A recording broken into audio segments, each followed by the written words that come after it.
So as a calculator, you're going to tap on, I think, the orrery point, the timing point of the place you're at and the place you're going. And you do that every couple of hours. You rub your ears for a few minutes. And he used to bring groups of people over to China.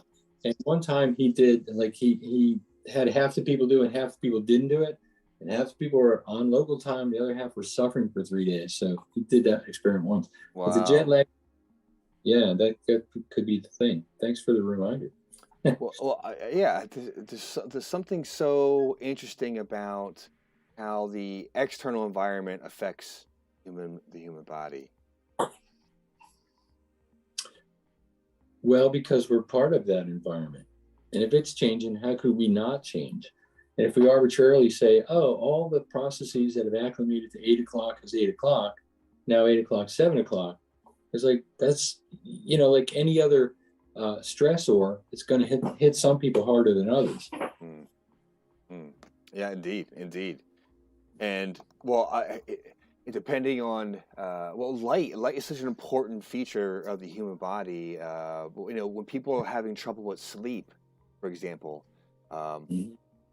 the advice is a couple fold and about blacking out the curtains. Get blackout curtains. Of course, there's no light in the room, no cell phones or energy emitting technologies, and again, from this practitioner, he taught me a maneuver that stimulates the pineal gland and helps it operate, um, um, because it gets pressure too from cranial pressure, from the sphenoid being out of place, and how that puts torsion Mhm. pressures. Mhm. So for those that are not, that aren't sure what I'm talking about, I got it right here actually. There you Came in go. handy. There we are. And this bone that's yellow, where the temple bone is, it forms the floor of the brain, where many of these important glands, that yellow bone, that butterfly-looking bone, where many glands sit. Let's see, get the right angle. Sit in those little crevices right there, and they get pressure too. That changes their function. I once saw a guy whose cella turcica was, it was a complex subluxation. Part of it was forward, part of it was backward. He was getting weird headaches forever. And on 2 different visits, I pushed one back and pushed the other one back. Headaches went away. And he thought it was quite a marvelous coincidence. I don't know if it was the adjustment, doc. I'm like, yeah, well, okay. Well, sometimes, George, and it's because I get this all the time. How did tapping or working on one part of my body affect another part of my body? And sometimes two and two don't really go together when it comes to correcting the physical body, correcting the physical field. That's why I keep a big mallet around. Just whack them on a toe, and they start yelling at the other end. And they're like, "See how it's connected?" I don't do that. Except for kids. That George likes to joke around everybody. I don't know if you noticed, but keep it light, keep it fun, and that's some of what we got to do here. And let's see. I've been told if you Sorry. can't laugh at yourself, you'll be the only one not laughing at you. Thank you for filling in as I got my ADD going and I traced down. Dr. Vesta's trying to get in, she can't, and somehow I have to working on giving her the invitation. And Dr. Sasha, maybe I don't know where she is as far as like time, or maybe she's disappeared. Who knows? Just popped away into ether. Oh my God, she's already adjusted us. I'll be your Ed McMahon. Indeed. So for those that are new, Dr. George and I were having a little fun conversation. We were discussing, I don't know what we were discussing about technique earlier, neuro-emotional technique. This is something I'm taking the next step this weekend, starting, tonight and tomorrow, and then the deeper stuff. Brain, how it learns and unlearns and gets sensitive and unsensitive to different things in our life.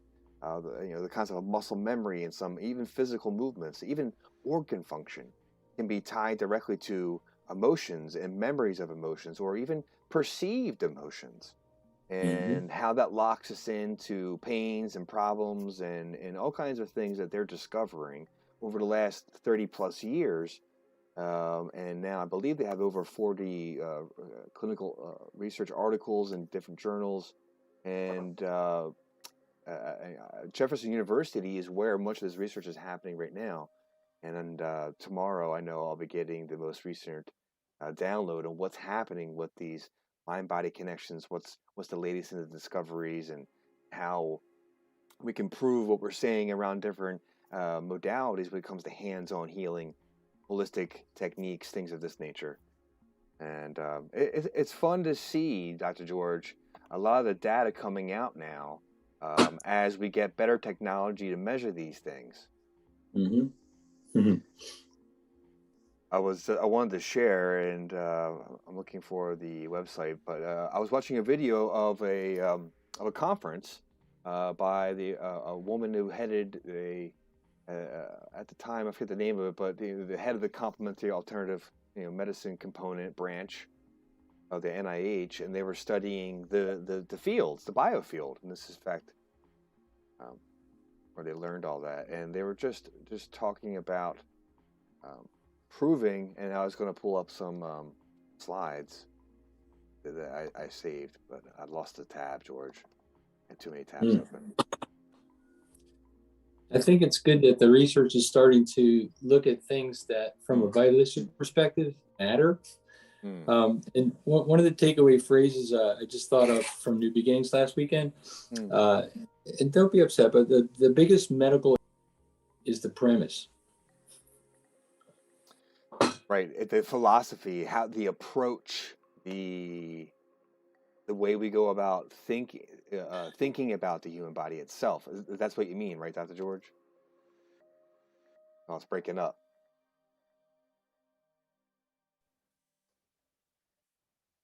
Yeah, you're freezing up a little bit. Yeah, well, yeah. You're born with two intelligences. One, an infinite intelligence that created your body, eyeball, 15 billion parts, and then the educated mind that tries to comprehend it. And a lot of the medical marvels are using this to try to figure out what that's trying to do. And in chiropractic, we're like, well, this is still running the body. Where's the interference? Not how can I help, but where's the interference? And that's, the difference. The premise of medicine is great if you're bleeding out, can't breathe, got a bone sticking through the skin, emergencies, cool. But to build health, first define health, normal function, ability to adapt to stress. And what causes function? Well, the brain, when it's connected to life, is going to adapt the body to the environment best it can. Yeah. Well, so the premise, one of the things in this life expression is the notion of light, the subluxation, that term within the field. And the video, which I did find here, is talking all about measuring the biofield and what emits from the human body. And they've created these chambers where people sit in and do different work, and they're measuring the healer doing the healing, and then what the energy is doing when it goes into the clients. And they're just seeing the changes that are happening with these intentions going on. And so my point being is we are light, and light moves through us along these channels. And the main superhighway of that is, of course, the central nervous system, the brain, the spinal cord, the grand communicator. And the tone of that, the ability of the information to travel along these certain pathways. And the purpose, and what seems to be happening with all these various healing modalities, from massage to Reiki, of course, acupuncture, chiropractic, homeopathy, reconnective healing, and many other various names of energy techniques. There's so many now because Qigong, Tai Chi, these practices, there's so many names because professionals have found the nuances. And of course, chiropractic is, yes, founded on tone. It's been a theme. It's such a wonderful thing to bring it back to this concept of tone. And I think Dr. George, it's something that has, is something that I believe needs a resurgence of understanding. The word is, for the model, I think, vitalistic way of approach of the body and the mind and life. Yep. So, yeah, have fun using that word on Google, but choose DuckDuckGo. You may find better success at some true definitions of vitalism. Oh my goodness! Excuse me, everybody. I apologize. But so I found this great. I don't really apologize. I like to stick it out there. I found this great. People. Oh, someone's joining us. Dr. Vesna coming in here. We made it. Yay. I'm going to show you what I'm showing the crowd at home, Dr. George and Dr. Vesna. 1 second here. Hi. There she is. Hello. Dr. Vesna, you made it. Fantastic. Yep. Beautiful. Perfect time. I'm showing everybody at home this gentleman, Professor Fritz Albert Popp, and he is a remarkable researcher in the fields of energy and biofield, as I'm coming to know as I'm preparing a talk for this weekend. But he has this on his main page, and it says, "We know today that man is essentially is a being of light." Wow. And so this science, listen to the name of the science, photobiology. Mm. The modern science. So if ever, this is new for everyone out there, if you haven't seen or heard it, photobiology. The modern science of photobiology is presently proving this in terms of healing. The implications are immense.